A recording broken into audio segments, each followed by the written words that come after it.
A paz do Senhor, aqui é o evangelista Júlio César. Eu quero saber a sua opinião por um grande debate. Irmão, eu prometo para você que isso aqui vai ser um debate daqueles. Também o pastor Ezequiel Gomes e o pastor Elias Soares são duas lendas, né? E vai ser um debate de pegar fogo. Um vai falar que o outro é herege, o negócio vai pegar fogo. Mas qual é a sua opinião? Depois da morte, depois que a pessoa morreu, a pessoa salva ou a pessoa não salva? Depois que essa pessoa morreu, ou seja, a pessoa que morreu e não vai ser salva, essa pessoa já está sofrendo? Já está em um lugar ruim, sofrendo, aguardando o grande julgamento de Cristo? Ou essa pessoa, a pessoa boa, já está em um lugar bom, esperando o grande julgamento de Cristo? Ou essa alma, essa pessoa está em um sono profundo, esperando então o julgamento, o grande tribunal de Cristo? O que você acha? Qual é a sua opinião, a sua colocação? A pessoa está em um transe, está em dormência, ou a pessoa já está viva, está acordada, está bem em um lugar bom, ou está em um lugar ruim, mas está vivo? Qual é a sua opinião? Acompanhe esse debate e se você gostar, se inscreve no canal, deixa o seu like. Vamos conhecer o tema da nossa conversa de hoje? Olha, vai valer a pena você esperar, viu? Vai valer a pena. Vejam só. Embora a vida após a morte ainda seja um mistério para nós, a Bíblia fornece-nos detalhes importantes a respeito do estado intermediário. Todas as pessoas, ao morrerem, salvas ou perdidas, ficam sob o controle de Deus. Em Hebreus 9, 27, está escrito que aos seres humanos está ordenado morrerem uma vez. Depois disso vem o juízo.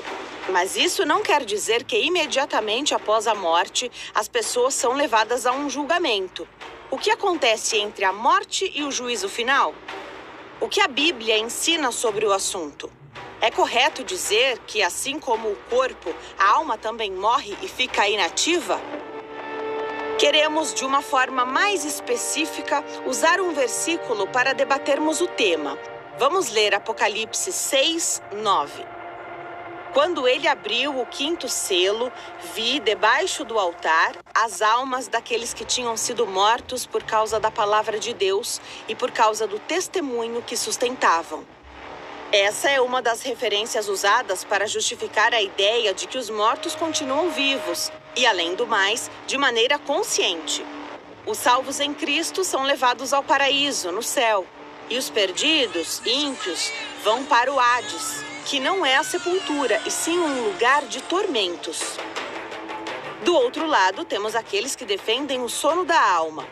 Esse pensamento é o ensino de que no período entre a morte e a ressurreição que ocorrerá no futuro, a alma fica em um estado de inatividade, uma espécie de ato de dormir. Vamos colocar essas duas posições em debate agora, aqui no Vejam Só. Se você tem dúvidas sobre o assunto ou pretende aprender mais, fique ligado, pois o Vejam Só está apenas começando. Apenas começando e tem muito assunto para a gente tratar. Então já vamos direto para a nossa conversa. Eu vou passar a palavra aqui aos meus convidados e nós vamos começar, obviamente, com a resposta de cada um à nossa pergunta-tema, tá bom? Pastor Ezequiel, eu vou começar com o irmão sobre quem o texto fala, no caso ali Apocalipse 6:9, e se é um texto que dá base realmente para essa possibilidade da vida após a morte ou de que as almas continuarão vivas, vamos dizer assim. Por favor. Perfeito. Quando a gente até vê a própria matéria de abertura, você percebe um pouco assim das polêmicas e das tensões que existem nesse assunto.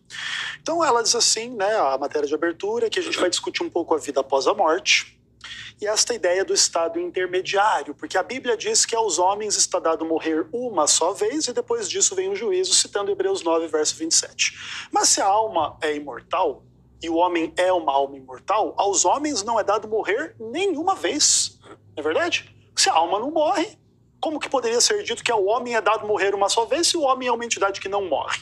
Esse primeiro aspecto já demonstra a incoerência da visão imortalista. E aqui o aspecto do que nós vamos dizer aqui não é ataque pessoal a quem crê de forma diferente, a minha visão, a visão adventista ou de outros grupos cristãos. Mas é só para já dar o tom da discordância, vamos dizer assim.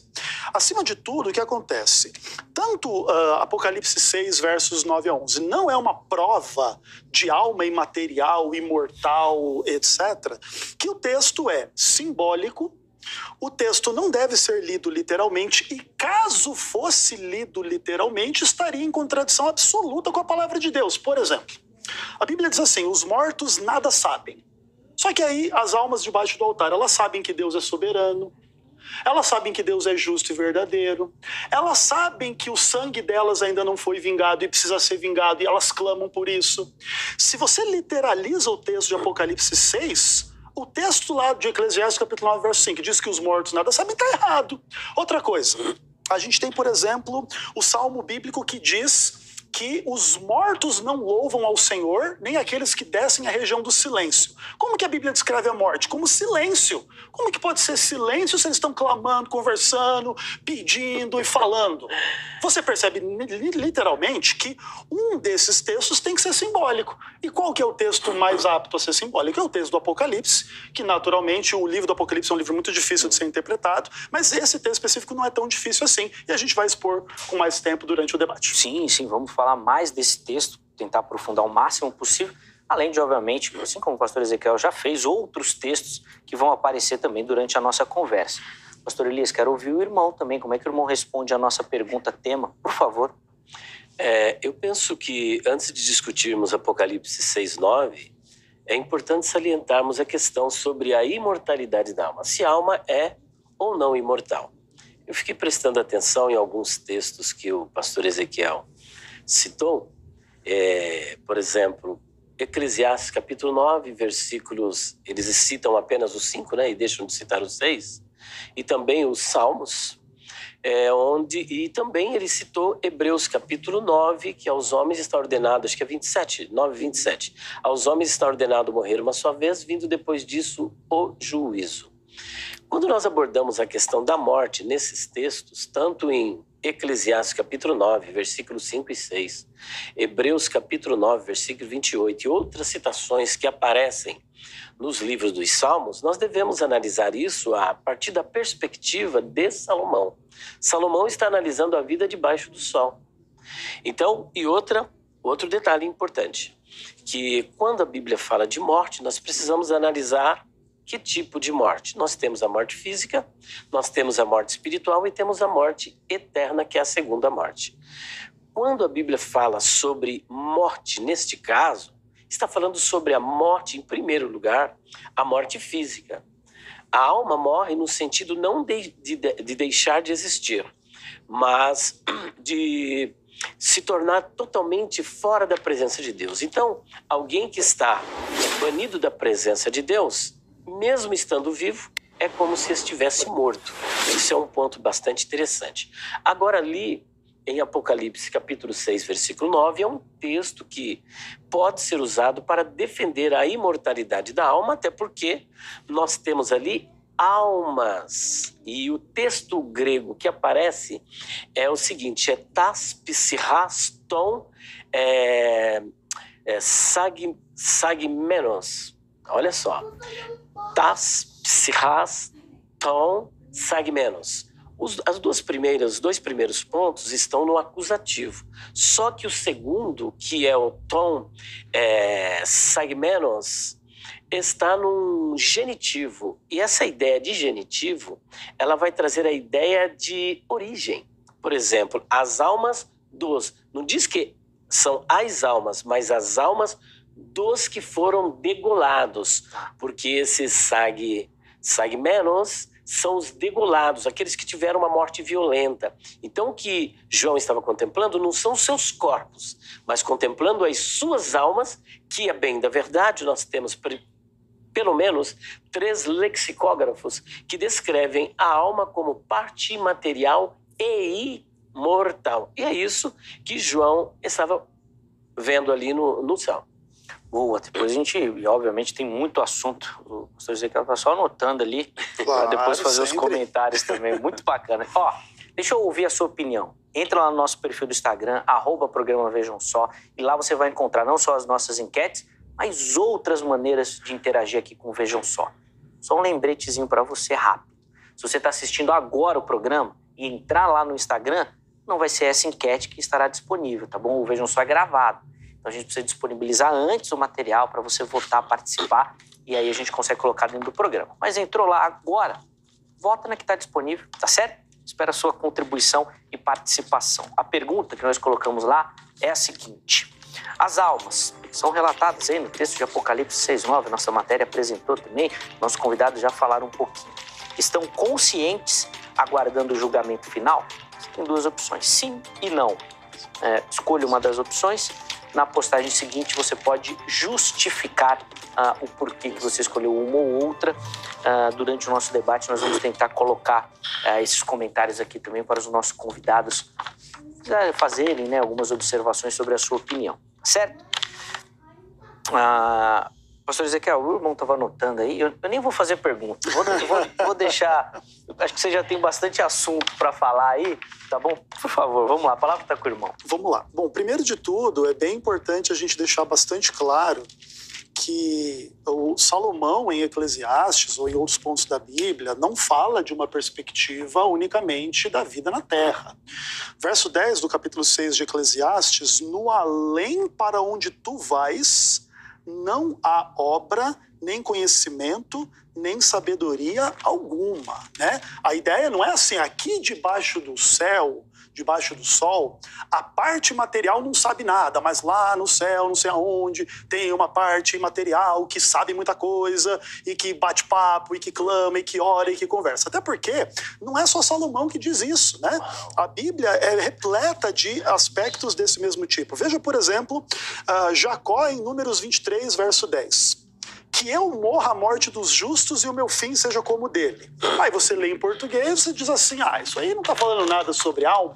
O pastor Elias Soares, que é um melhor estudante de grego do que eu, vamos dizer assim, né, para dar a deferência ao irmão que gosta do assunto, como é que diz o texto grego da Septuaginta lá de Números 23? Que a minha alma morra a morte dos justos.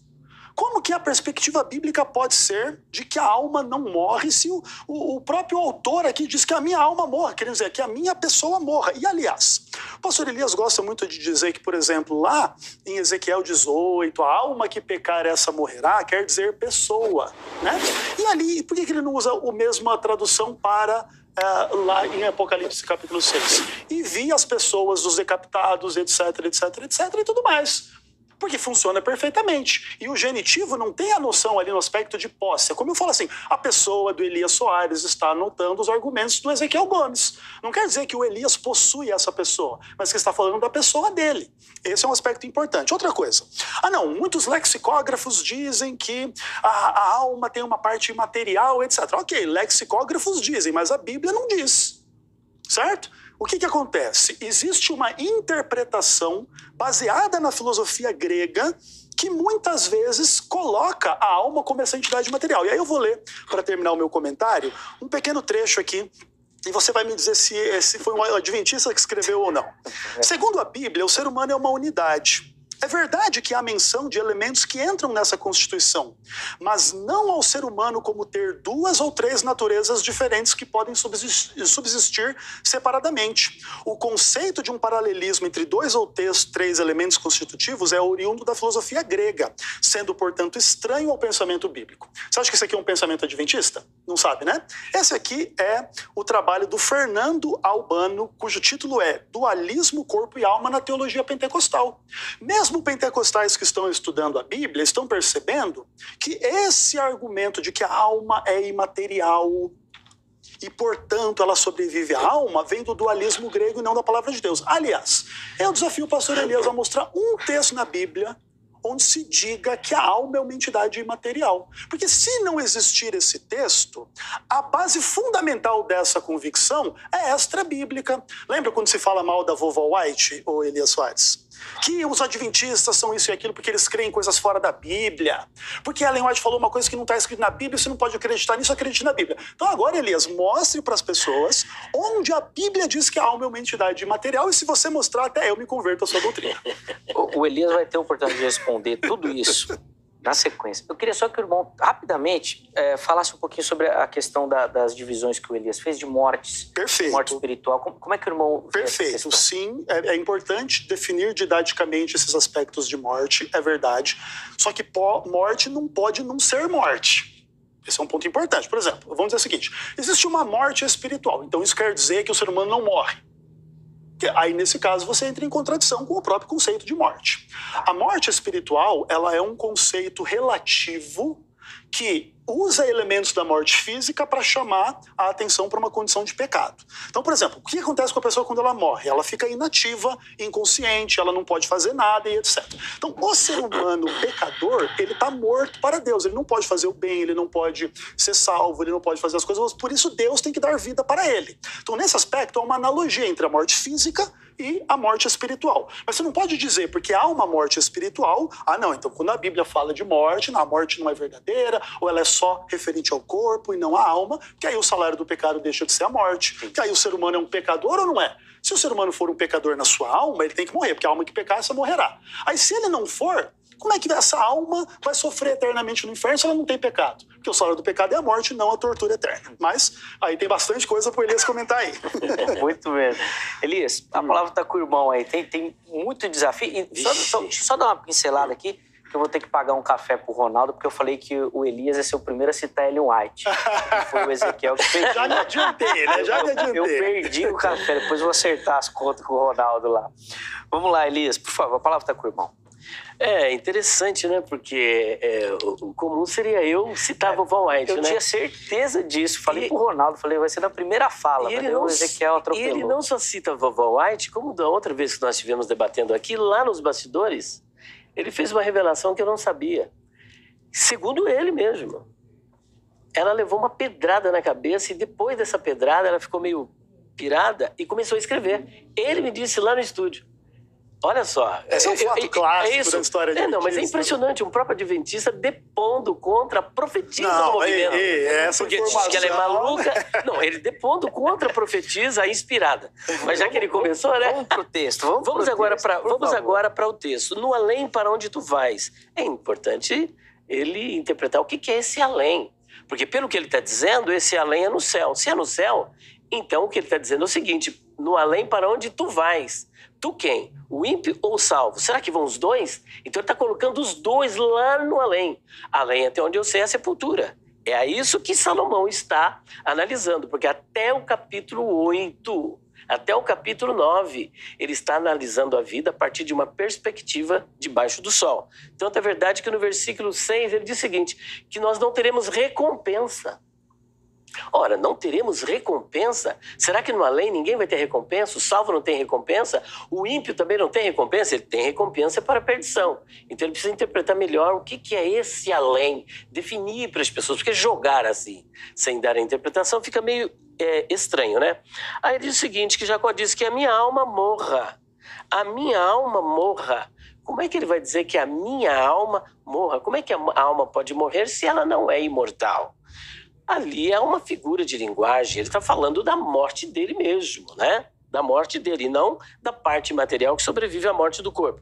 Quarto ponto, porque eu não uso a mesma interpretação de Ezequiel 18:4 para Apocalipse 6, versículo 9. Primeiro que ele insiste nessa questão de que Ezequiel capítulo 18, versículo 4, está falando da parte material. É muito importante nós analisarmos a palavra alma, porque ela tem um contexto diferente no Antigo do Novo Testamento. Como nós já dissemos no outro debate que estivemos aqui, existem palavras que têm um campo semântico muito amplo. A palavra alma é uma destas. No hebraico você tem, por exemplo, a palavra psirê, ou melhor, é nefesh. E nefesh, no Antigo Testamento, não tem o mesmo sentido do Novo Testamento. Porque nós temos aquilo que nós chamamos de revelação progressiva. Doutrinas que no Antigo Testamento não estavam claras, não estavam evidentes, elas são elucidadas no Novo Testamento. Portanto, ali no capítulo 18 de Ezequiel, versículo de número 4, a morte ali, na verdade, por exemplo, a alma que pecar, esta morrerá, você não deve entender como sendo uma morte no sentido literal, mas a pessoa que pecar, esta será punida, porque nós temos que analisar o texto à luz do contexto, porque o que é que estava acontecendo? Os filhos estavam dizendo o seguinte: os pais comeram uvas verdes, mas é o dente dos filhos que se embotaram. Em outras palavras, os nossos pais pecaram e nós estamos recebendo a consequência. Porque temos que analisar o livro de Ezequiel à luz do seu contexto. E qual é o contexto do livro de Ezequiel? Ezequiel é um profeta pré-exílico do exílio e do exílio. Então ele está analisando tudo aquilo dentro do exílio, que o povo está sendo disciplinado, punido por Deus. Falou: olha, por que foram nossos pais que pecaram e nós é que estamos aqui? Então disse o Senhor: nunca mais ouvireis este provérbio em Israel. Mas a alma que pecar, ou seja, a pessoa que errar, esta será punida. Ali não tem nada a ver com a parte imaterial. Agora, por que eu não uso o mesmo termo? Porque ali em Apocalipse, capítulo 6, versículos 9 a 11, está falando da parte imaterial. E quando ele quer, por exemplo, onde diz lá no texto bíblico que a alma não morre ou que a alma é imortal, nós temos que analisar. Imaterial. Nós temos que analisar isso a partir da perspectiva dos lexicógrafos, porque são eles que darão a definição para as palavras. A Bíblia não está interessada em etimologias de palavra. A etimologia, ela é absorvida pelos léxicos, pelos dicionários. Portanto, nós temos pelo menos 3 lexicógrafos dicionaristas que descrevem psirrê como parte imaterial e imortal, e eu posso citá-los. O primeiro que eu quero citar é o Vine. O segundo, Edward Robson, que tem uma parceria, por exemplo, com um grande linguista do hebraico, eu não me lembro o nome agora dele, mas ele tem uma gramática muito especial, um alemão. E o terceiro que eu gostaria de citar é o Strong. Então você tem 3, cuja definição da palavra psirrê, é parte imaterial que sobrevive à morte do corpo. Aí quando ele cita, por exemplo, um autor assembleiano, meu amigo, cada um está livre para dizer o que quiser. O fato dele ser de assembleia não significa que todos são uniformemente na sua interpretação. Eu discordo de muita coisa de intérpretes da Assembleia de Deus. Não significa que eu tenho que ser uma unanimidade. Eu até admiro, porque o que ele está usando é o que a gente chama de falácia do argumento do apelo à autoridade. Apelando a uma autoridade, que ele acha que é uma autoridade, para tentar definir questões antropológicas como essa que nós estamos trabalhando. E uma das provas que a alma é imortal, eu quero deixar para o pastor Ezequiel.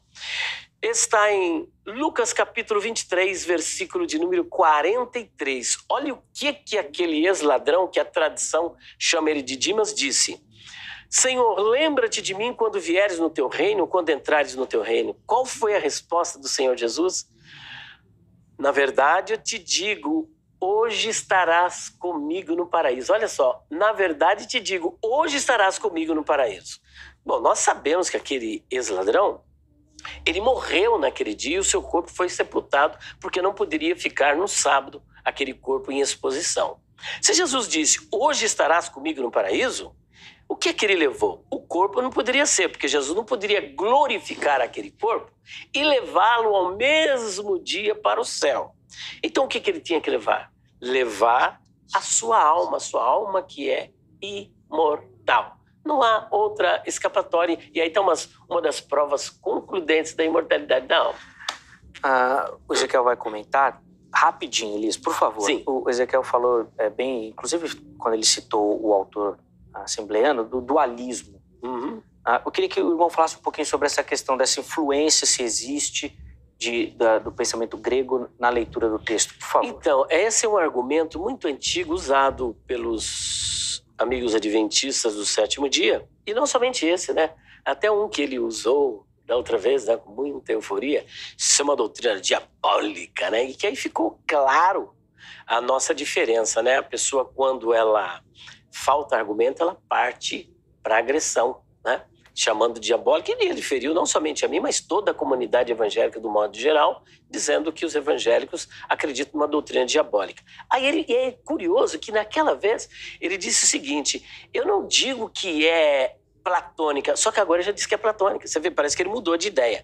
Ele disse, a primeira vez é diabólica e não era platônica. Agora ele não disse diabólica, mas disse que é platônica. Talvez ele concorde com as duas coisas, mas ele camufla um pouquinho, né, o tema. É importante analisarmos a questão sobre a origem da alma. Existem 3 teorias para a origem da alma. Nós temos o traducianismo, temos o criacionismo e temos o pré-existencialismo. A doutrina platônica, ela é pré-existencialista, só que ela transcende, eis aí um grande problema para os mortalistas quando eles tentam associar a visão imortalista do cristianismo ortodoxo com a visão imortalista de Platão. Platão, ele não acreditava numa alma que se originou em Deus, ele acreditava numa alma incriada, portanto uma alma eterna. Então é diferente, porque nós, por exemplo, eu principalmente defendo a visão traducianista, que a maioria defende essa ideia de que a origem da alma está em Deus. É Deus que a origem da alma está em Deus no momento da concepção, que Deus deu esse poder para os pais. Eu não tenho uma visão criacionista que Deus cria uma alma nova e coloca no ser humano, mas que essa alma, pela autoridade que Deus deu aos pais, quando essa criança nasce, pelo poder de Deus. Então, o que ocorre? Nós desvinculamos totalmente esse dualismo platônico, porque não acreditamos na imortalidade da alma como acredita Platão. Nós acreditamos numa imortalidade da alma que foi concedida por Deus. Geralmente eles pensam, 1 Timóteo capítulo 6, versículo 16, que só ele é imortal. Só ele é imortal em que sentido? Só ele tem em si a imortalidade, ele não herdou de ninguém. A nossa imortalidade é uma imortalidade concedida.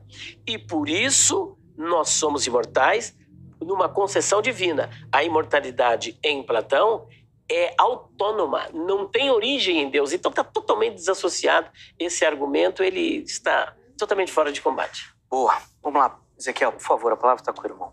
Bom, uma das primeiras coisas que o Elias coloca é que há uma mudança de tom entre o que está escrito no Antigo Testamento para o que está escrito no Novo Testamento. Primeiro que se isso fosse verdade, a palavra de Deus internamente já seria contraditória e você só poderia acreditar em metade dela e não em toda. Mas isso também nem é verdade quando você lê basicamente alguns textos do Novo Testamento. Vou citar apenas alguns. Tiago 5, verso 20. Sabei que aquele que converte o pecador do seu caminho errado salvará da morte a alma dele e cobrirá a multidão de pecados. Como é que você salva a morte de alguém da alma se a alma está imune à morte? É absolutamente ilógico. O contexto é absolutamente claro do Novo Testamento. Outro texto importante aqui, ó, Filipenses 2, verso 30. Por causa da obra as portas da morte e se dispôs a dar a própria alma para suprir a vossa carência de socorro para comigo. A palavra ali, alma psirrê. Ou seja, o colaborador de Paulo, que foi visitá-lo na prisão, ficou doente no meio do caminho, quase morreu para levar o dinheiro da igreja de Filipos para Paulo. E como que Paulo descreve a situação? Ele chegou às portas da morte disposto a dar a própria alma. Ou seja, disposto a morrer. Se a alma não morre, obviamente que não seria muito adequada essa expressão. Outro texto interessante aqui, ó, Romanos 11, verso 3, quando Paulo cita a experiência de Elias. Aí ele cita lá o texto de Elias, dizendo assim, Senhor, Elias falando, né? Mataram os teus profetas e só fiquei eu. E eles procuram tirar minha vida. A palavra vida aqui é alma.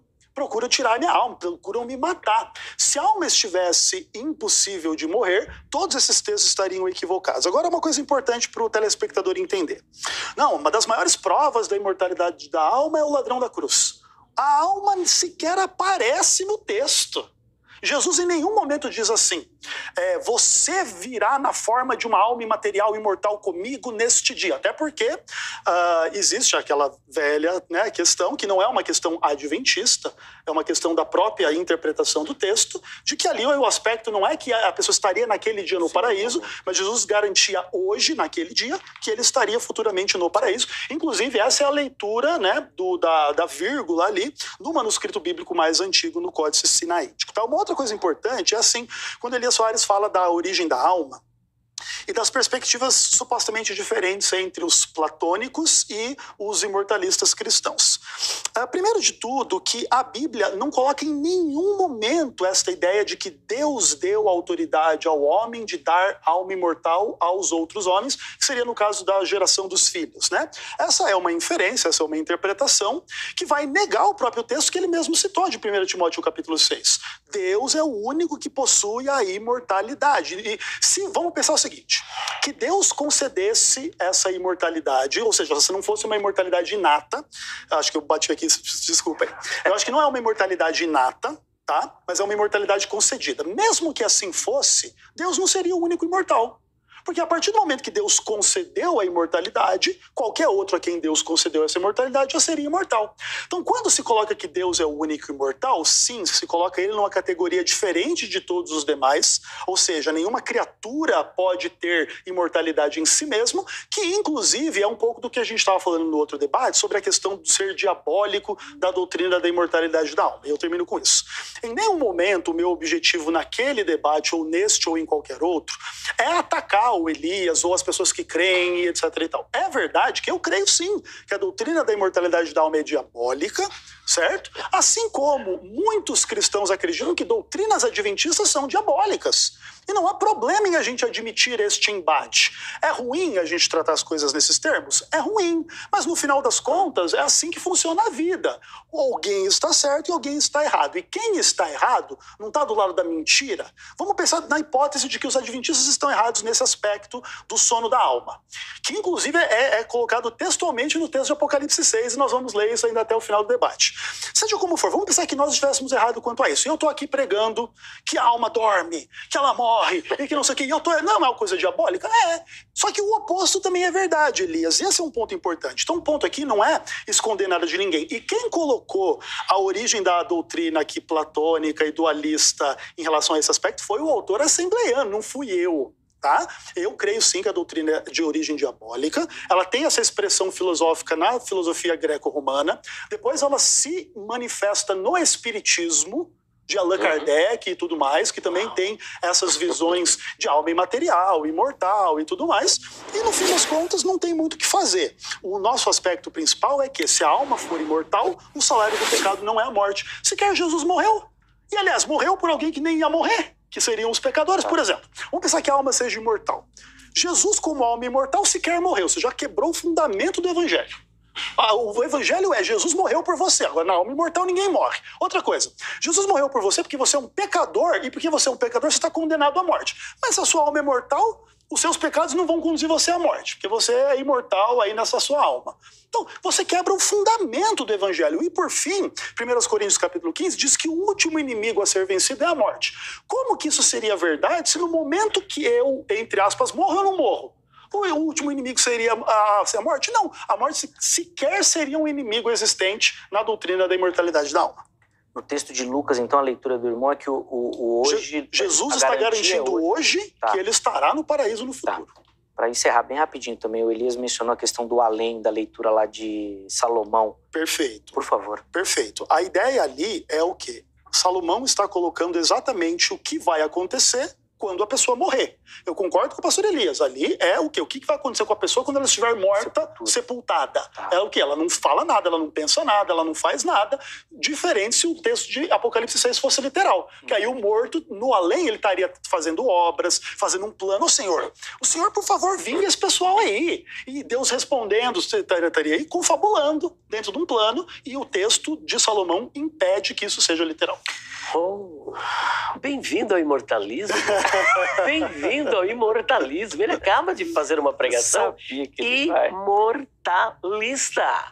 Porque eu pensei que ele ia dizer que o além é o céu. Essas almas, olha a diferença.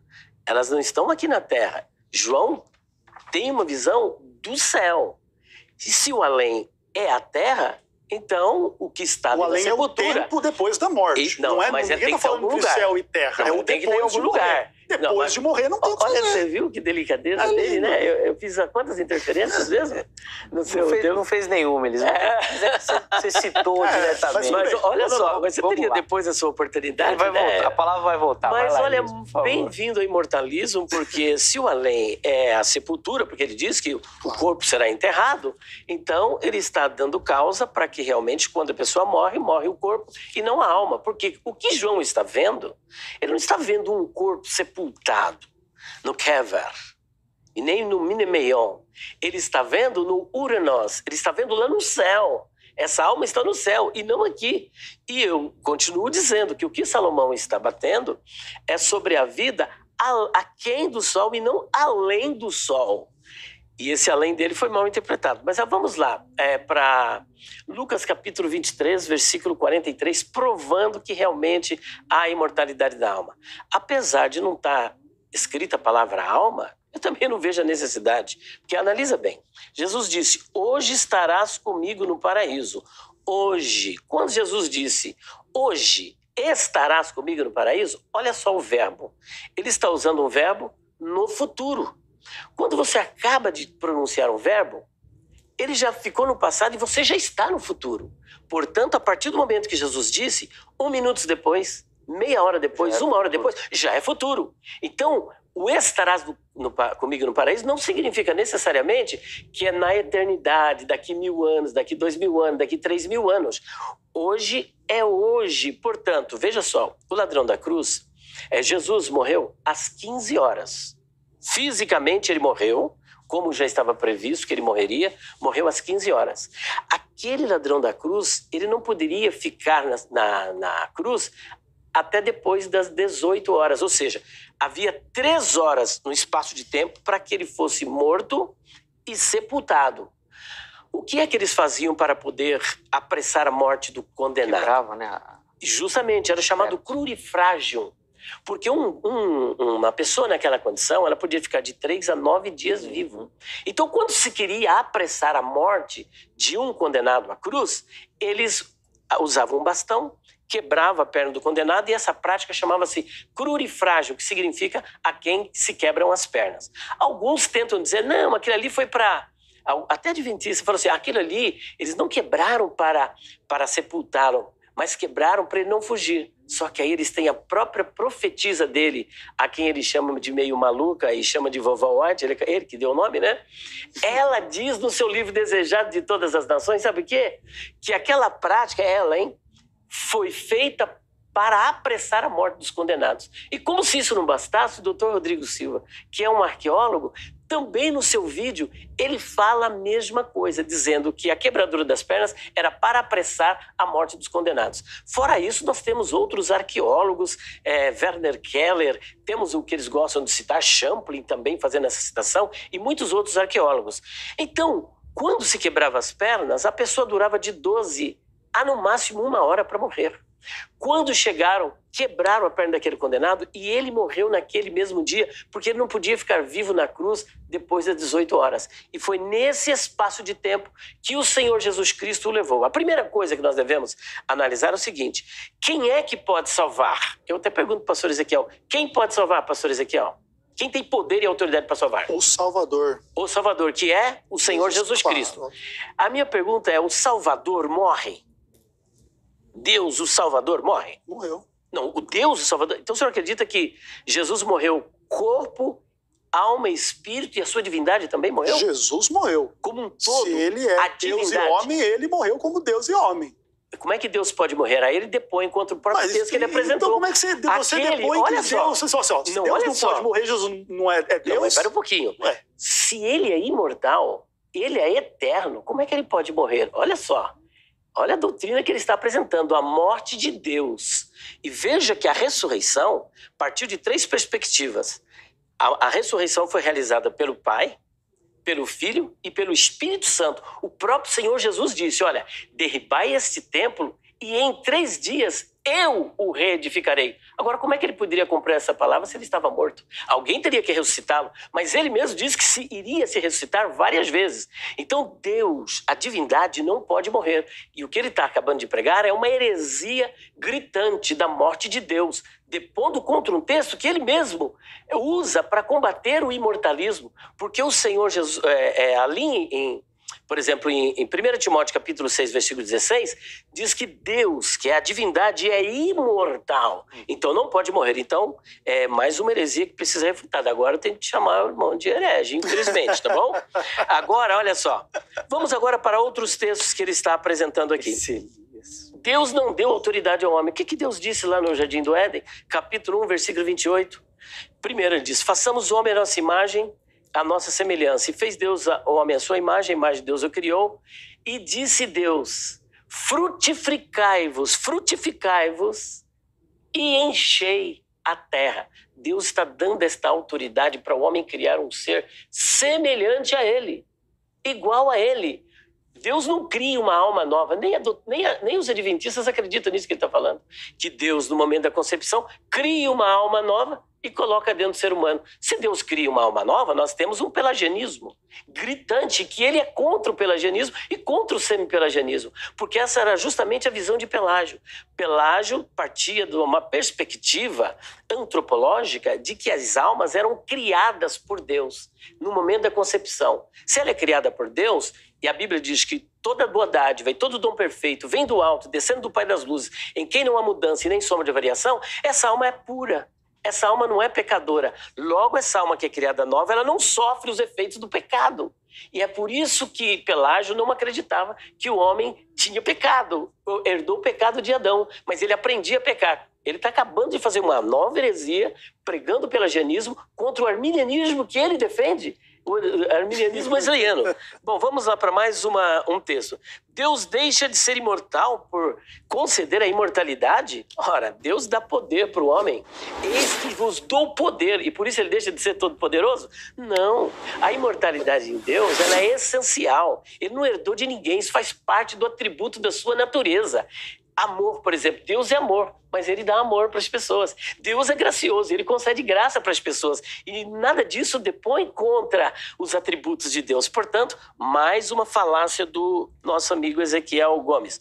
E para finalizar, por favor, ele diz aqui o seguinte, que essa doutrina, ela é diabólica. Isso aí não me estranha. O Senhor Jesus foi chamado de endemoniado. Ele era endemoniado? Então o fato dele dizer que essa doutrina é diabólica não faz dessa doutrina diabólica. Isso só depõe contra ele, mostrando a sua indelicadeza, o quanto no seu argumento está sendo descortês. Porque Jesus também foi chamado de bebedor, comelão, amigo de pecadores, endemoniado. Não dizemos que tu tens demônio? Paulo foi chamado de uma peste. Mas nem por isso eles eram tudo isso. Então, estas suas ofensas ao cristianismo ortodoxo e à palavra de Deus não nos ofende. E aqui está provado de forma cabal que Jesus levou o ex-ladrão da cruz naquele mesmo dia ao paraíso, porque Jesus é o Deus Salvador. Quem prometeu foi o Deus Salvador. O corpo de Jesus morreu, mas a sua divindade não morreu. O que impediria ele de levá-lo naquele mesmo dia? E o futuro está, que Jesus prometeu. Levou na mesma hora? Não, mas levou no mesmo dia, porque horas depois o ladrão morreu e Jesus o levou para o paraíso. Essa também é a nossa esperança. Se o Senhor não espera isso, infelizmente, né, nem Deus pode te ajudar, porque é o livre-arbítrio que o Senhor acaba de depor contra ele agora mesmo. Eu tentei anotar, mas agora já me perdi já aqui, né, nas anotações. Vamos lá, Ezequiel. Fica tranquilo que eu anotei. Bom, então vamos lá. Bom, existem alguns aspectos bastante importantes para a gente lidar aqui. Primeiro de tudo, eu rechaço todas as afirmações do Elias em relação a ter provado a imortalidade da alma, ou refutado qualquer visão particular minha ou adventista, conquanto reservo o respeito ao Elias de crer desta forma. Tá? Como expliquei, inclusive, no comentário, a identificação de que alguém está errado ou certo nessa discussão indica que alguém está ao lado da mentira e alguém está ao lado da verdade, e é fato que as duas posições não podem ser verdades ao mesmo tempo. Então a implicação é absolutamente lógica e não descortês de que em algum momento alguns dos dois lados está militando ao lado do inimigo.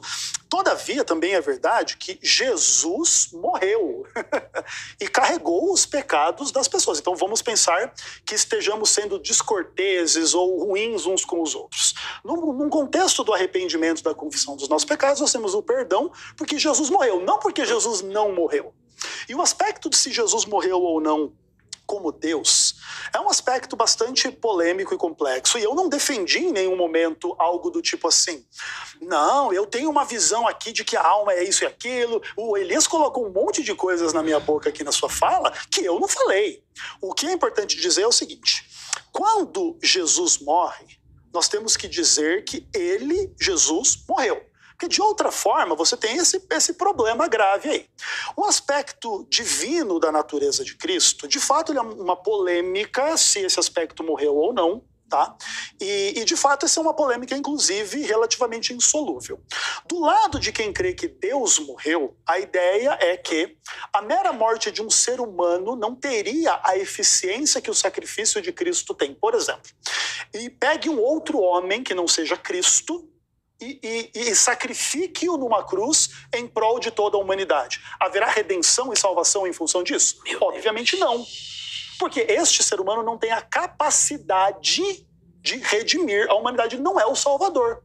Quem era o Salvador? Era esse Deus homem. Esse Deus homem morreu. Todavia, eu concedo ao pastor Elias a lógica de que, de fato, a Bíblia apresenta a ideia de que Deus é incapaz de morrer e imortal, e nesse aspecto há sim um espaço para que o aspecto divino de Cristo possa ter permanecido vivo, enquanto ele como homem morto. Todavia, é importante deixar muito claro que os seres humanos não têm uma natureza idêntica à de Cristo para passar pela mesma experiência. Vamos pensar na seguinte ideia.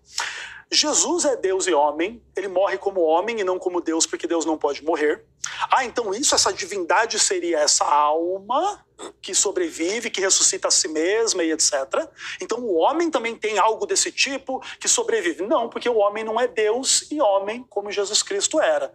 Nesse aspecto é importante separar a cristologia da antropologia, porque Jesus tem uma complexidade de natureza que o ser humano não tinha, então por isso a gente rechaça estas ideias. Agora, uma outra coisa importante, que ele fala assim, como se eu estivesse inferindo que eu sou pelagiano e que eu sou contra o pelagiano, uma confusão na cabeça do Elias. Todavia, o importante é deixar claro uma coisa bem essencial.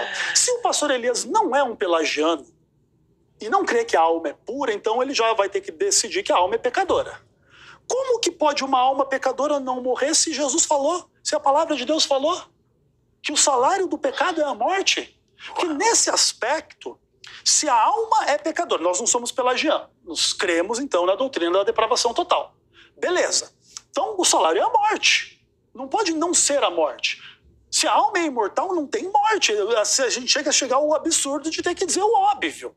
Então, o que acontece? Sim, eu não tenho a visão pelagiana, tenho a visão ortodoxa bíblica cristã de que os seres humanos são pecadores por essência, não há um aspecto da natureza humana intocado pelo pecado, por isso estamos sujeitos à morte. E o único que pode nos livrar da morte é Jesus Cristo, aquele que morreu por nós, não aquele que ficou metade vivo por aí, não. Antes do Elias comentar, a gente está infelizmente partindo para o final do bloco. Ezequiel, você citou a questão que no texto de Apocalipse aparece literalmente a questão do sono da alma, não é? Perfeito. Cita que depois daí o Elias já comenta também, porque senão depois não dá tempo, gente. Vamos lá. Apocalipse 6 é bem importante a gente prestar atenção na dinâmica do texto, que diz assim: quando ele abriu o quinto selo, vi debaixo do altar as almas daqueles que tinham sido mortos por causa da palavra de Deus e por causa do testemunho que sustentavam. Clamaram em grande voz, dizendo: até quando, ó soberano Senhor, santo e verdadeiro, não julgas nem vingas o nosso sangue dos que habitam sobre a terra? Então a cada um deles foi dada uma vestidura branca e lhe disseram que fizessem o quê? Que repousassem ainda por pouco tempo. Aqui é o mesmo verbo para falar do sono, do repouso do sono, até que se completasse o número dos seus conservos e seus irmãos que iam ser mortos como eles foram. O importante de dizer é, toda essa linguagem de Apocalipse 6 é simbólica, é tirada do santuário. Então, por exemplo, onde é que era derramado sangue na base do altar? Era no santuário de Israel. Onde é que os sacerdotes eram vestidos de linho? Era no santuário de Israel. Por isso ali é uma visão simbólica do derramamento do sangue dos mártires que descansam, eles não estão em atividade, eles estão no repouso, demonstrando claramente a doutrina, inclusive do sono da alma, no próprio texto base do nosso debate de hoje. Boa, vamos lá, Elias. Eu acredito que essa vai ser a última intervenção nesse bloco. Depois, no próximo bloco, eles ainda vão ter a oportunidade de fazer algumas considerações finais. Por favor. É interessante os debates, porque faz com que o herege ele se redima dos seus pecados. Porque tudo que ele disse... que bom, que ótimo. Porque tudo o que ele disse que não disse, na verdade, ele disse. Caramba. Só que a partir do momento que ele foi confrontado pela palavra de Deus, aí ele dá um passo atrás. Então, quando ele cita, por exemplo, como uma alma pecadora não morre. Como uma alma pecadora não morre? E quem disse que a alma não sofre um tipo de morte? Olha Efésios capítulo 2, versículo 1. O que diz em Efésios capítulo 2, versículo 1? Vamos ver? Efésios capítulo 2, versículo de número 1. Está dizendo aqui o seguinte, olha só. Vocês estavam mortos por causa de sua desobediência e de seus muitos pecados. A minha pergunta é, tinha alguém realmente morto? Que está falando pessoas vivas. Vocês estavam mortos. Paulo falando para os irmãos de Éfeso. Vocês estavam mortos. Mas mortos de que forma? Mortos fisicamente? Não, mortos espiritualmente. Então a alma que pecar, ela recebe o pecado, é uma interpretação errônea. Quando é que a alma morre? Morre no sentido não de uma morte de deixar de existir. Ela morre no sentido de estar distante da presença de Deus. A pessoa que está distante da presença de Deus, ela está inútil. É como se estivesse morta, porque ela não tem contato com Deus. Ela não tem comunhão com Deus. Nesse caso, a alma está morta, mas ela continua viva, pecadora. Porque senão esse texto aqui não faz o menor sentido. Agora, um outro ponto que eu gostaria de estar analisando é que Deus não pode morrer. E ele insiste ainda, porque ele deixou agora aqui uma confusão na mente do telespectador. Porque ao mesmo tempo que ele diz que é um texto complexo, é algo complexo, ele pisa em cima de algo que já foi defendido logo pelos pais da igreja, que é a união hipostática. Ele pisa em cima da união hipostática. As duas naturezas, elas não podem se desvincular. As duas naturezas. Agora, preste atenção. Se Jesus morreu totalmente corpo e alma, só ficou a divindade. Então a união hipostática foi-se embora e nós temos aí a perpetuação da heresia pelo pastor Ezequiel Gomes. Agora, segundo ponto. A divindade morreu. Como é que Cristo morreu como Deus e ainda assim ele se ressuscitou?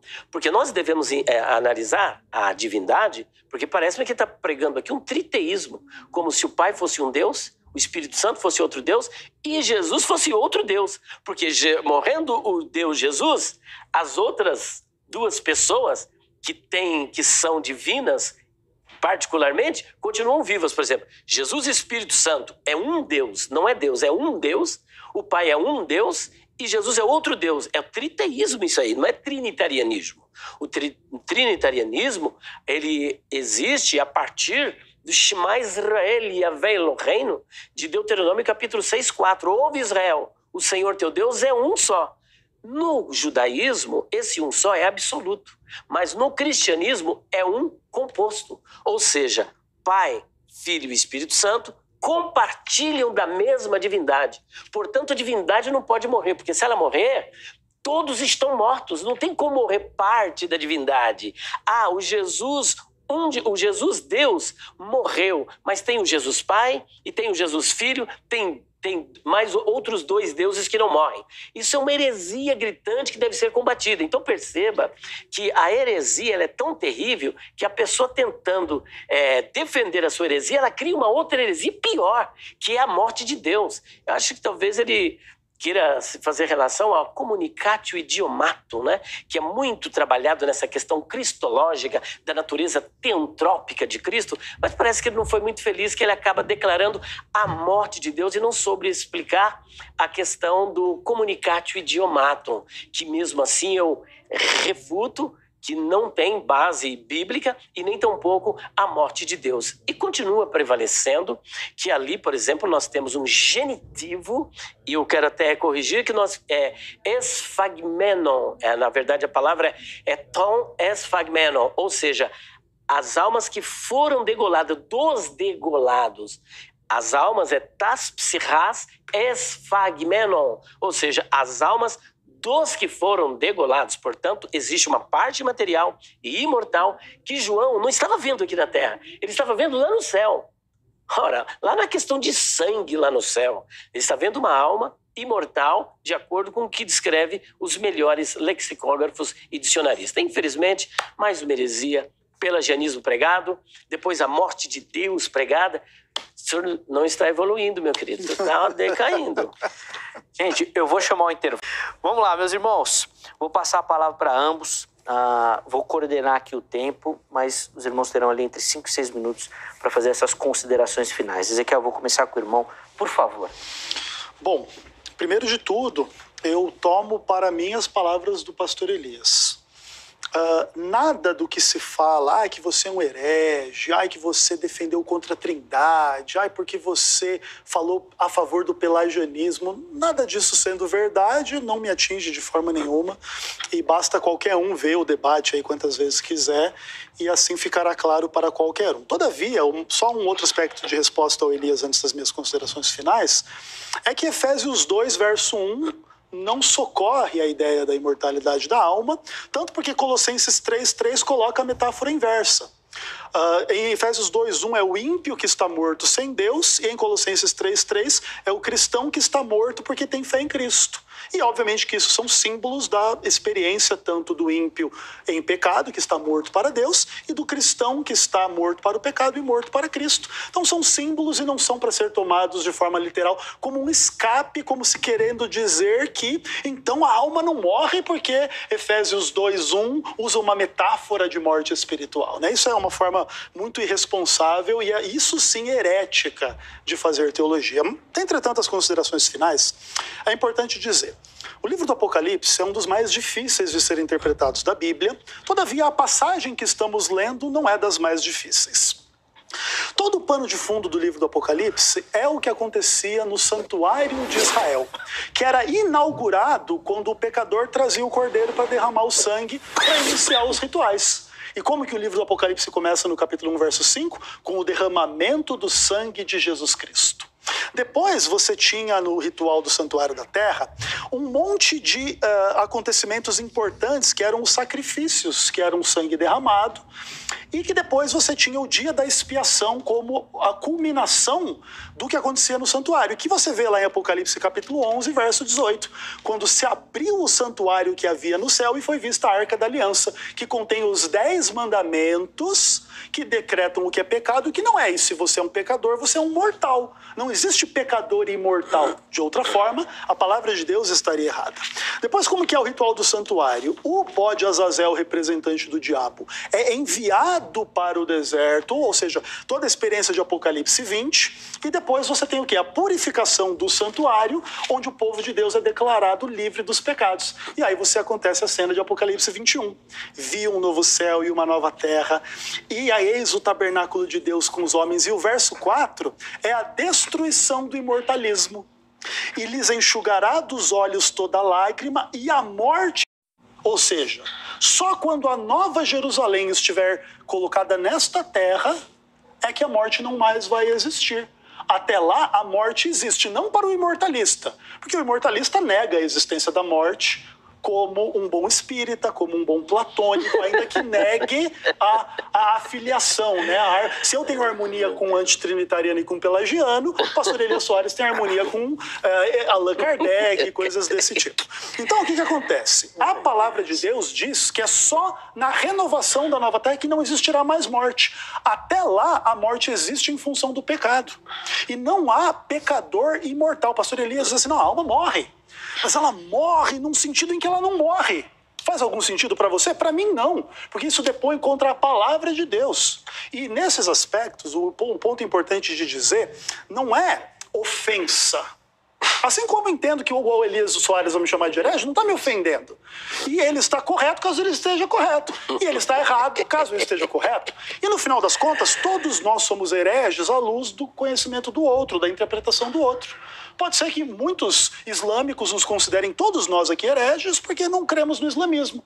Todavia, quem vai nos julgar é a palavra de Deus, é o próprio Senhor e Salvador Jesus Cristo, e o objetivo, acima de tudo, na nossa pregação aqui, é esclarecer estas questões. O sangue clama na palavra de Deus, lá desde Abel, desde o livro de Hebreus, que coloca isso claramente, que o sangue de Abel fala coisas superiores, e coloca as almas debaixo do altar, nesse contexto onde era derramado sangue no santuário, onde eles clamam, e ainda se revela que elas estão repousando, revelando claramente uma natureza simbólica, como os demais selos. Nos demais selos, tem estrela que cai na terra, tem cavaleiro amarelo que a morte está seguindo ele, que são obviamente contextos simbólicos dentro dos selos do Apocalipse, que não devem ser tomados de forma literal. Então, para terminar, Elias, excelente debate, muito bom te rever, que você mantenha firme nas suas convicções e eu me mantenho firme nas minhas. Boa. Os contatos do pastor Ezequiel à sua disposição, fica aqui já meu agradecimento, viu, irmão? Obrigado pelo carinho, pela atenção com o Vejam Só. Elias, a palavra está com o irmão também, mais 5 minutos e meio aí para gente encerrar. Tá bom, por favor. Talvez menos. Não vai. A escola que o pastor Ezequiel está apresentando aqui é diferente da do Adventismo. O Adventismo, ele tem uma escola historicista, mas ele apresentou a escola idealista de ver o Apocalipse, que coloca tudo como simbólico. Se tudo é simbólico, não haverá Nova Jerusalém, não vai ter milênio, o Cordeiro, nada disso existe no Apocalipse. Então, veja a contradição. A segunda contradição no argumento dele é que aquele altar não é altar do holocausto, é altar do incenso. Professor Ezequiel, vamos ver isso? Esse mesmo altar, ele é repetido em outro texto, que é Apocalipse capítulo 8, versículo 3. Então veio outro anjo com um incensário de ouro e ficou em pé junto ao altar.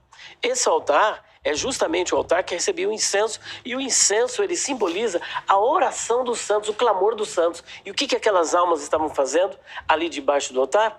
Estavam clamando, vindicando por justiça. Veja que, novamente, eu faço citação do texto grego. Tas psichas ton esphagmenon. Ali é um caso genitivo que dá a ideia de almas de corpos. Agora, quando ele faz, por exemplo, uma conexão entre isso e Gênesis capítulo 4, versículo 10, que é o sangue de Abel, Deus disse, clama da terra. Só que estas almas estão clamando do céu. Olha o paradoxo. Carne e sangue não era do reino de Deus. Então ela não tem sangue de seres humanos. O sangue de Jesus foi pago pelos nossos pecados aqui. E o sangue de Abel, aqui. Aqui está o sangue de Abel. Lá são almas no céu clamando. Então aí há um contraponto totalmente diferente. Agora, a morte não existirá. A pergunta é, para quem a morte não existirá? A morte não existirá para o salvo.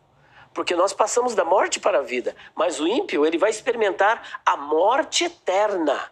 E a morte eterna está no versículo adiante que ele deixou de ler, que é o capítulo 20, versículos 5 e 6, e também os versículos 9 e 10, e depois do 11 até o 15. Essas pessoas serão mortas eternamente, não somente espiritualmente, mas mortas eternamente no lago de fogo, porque o lago de fogo, conforme disse o Senhor Jesus em Mateus 25, versículo de número 46, ele diz que os ímpios sofrerão o colassem aionion, ou seja, o castigo eterno, ao passo que os justos o dizoen aionion, ou seja, a vida eterna. E fora isso, ele não citou, mas temos aí 2 de Pedro capítulo 2, versículo 9, que está escrito assim, olha que interessante, se existe alma imortal ou não existe. Como é que uma pessoa pode estar inconsciente, deixar de existir e ao mesmo tempo estar sofrendo? Olha só que legal, ó. Capítulo 2, versículo 9, está escrito assim, olha, vemos, portanto, que o Senhor sabe resgatar das provações os que lhes são devotos e, ao mesmo tempo, manter os perversos sob castigo até o dia do juízo. Manter sob castigo. Portanto, eles aqui não estão dormindo. E mesmo se estivesse dormindo, não estaria morto. Já é um contraponto à própria leitura mortalista. Então, eles estão aqui conscientes. E a palavra grega que aparece ali é koladzomenos, que é um particípio presente cujo sentido é de continuidade no castigo. E para fechar agora, para não tomar o tempo, Mateus 10, versículo 28. Não temais os que matam o corpo, mas não podem matar a alma. Aí ele vai dizer, leia a segunda parte, que a segunda parte diz que ele pode fazer perecer no Guiena tanto o corpo como a alma, mas o Guiena ainda não existe. A minha pergunta é, se o Guiena não existe e Deus só vai matar no Guiena, o que aconteceu com a alma de Caim? O que aconteceu com a alma de Abel? O que aconteceu com a alma dos habitantes de Sodoma e Gomorra, dos antediluvianos? Tem que, no mínimo, ele admitir um estado intermediário, porque se Deus só vai matar no Guiena. Mas a verdade é que a palavra apólime ali significa perder, significa estragar, menos deixar de existir. Portanto, a doutrina da imortalidade da alma é defendida por Cristo, é defendida pelos apóstolos, é defendida pelos pais da igreja, é defendida pela Bíblia e é defendida por nós aqui no Vejam Só. Um abraço, pastor Ezequiel. Muito obrigado, pastor Elias. Obrigado pelo carinho com o programa também, né? Os contatos do pastor Elias, todos à sua disposição, tá bom? As informações que ele passou do material, do trabalho dele, ou dúvidas sobre o assunto também. Ele falou do texto de 2 Pedro. Nós vamos fazer um debate aqui no Vejam Só, daqui a uns dias, se tudo der certo, né? Se Deus permitir. Vai ser a continuação de um debate entre o Vailate e o pastor Sérgio Monteiro sobre o texto de 2 Pedro 2,4, um pouquinho antes ali. Eles já vieram, já conversaram uma vez e vão dar sequência a esse debate. Tá, e no ano que vem a gente faz, eu e Elias 2,9, não tem problema. Pronto, aí já vamos acertando aí também, porque é um assunto muito bacana, você fica ligadinho. Antes de encerrar, deixa eu primeiro deixar registrado aqui um abraço muito carinhoso para Maria Aparecida Almeida. Ela é nossa telespectadora e através de um comentário dela, em uma das fotos lá do nosso Instagram do Vejam Só, que nós pautamos esse tema, tá certo? Ela colocou lá a dúvida que ela tinha sobre esse texto de Apocalipse 6:9. Maria, obrigado pelo carinho, faça você também que nos assiste como ela, espero que tenha ajudado, tá bom? Põe na tela aí o resultado da nossa enquete, por favor, o resultado final da enquete. As almas relatadas em Apocalipse 6:9 estão conscientes? Sim ou não? 73% dos nossos internautas responderam que sim, 27% responderam que não estão conscientes. Eu imagino que o Ezequiel não teria dúvida da resposta também, né? Os hereges sempre estarão os três convosco, né? Olha aí, estão de frente com esses dois estão demais, viu? Gente, obrigado pelo carinho, obrigado pela audiência, pela participação. Muito bacana dividir esses momentos com você. E a nossa oração é que o Espírito Santo te leve ao conhecimento das Sagradas Escrituras, que abençoe a sua vida e que você avance, tá bom, nesse entendimento. Forte abraço. Se Deus permitir, amanhã nós estaremos de volta com mais uma edição do programa Vejam Só. Até lá!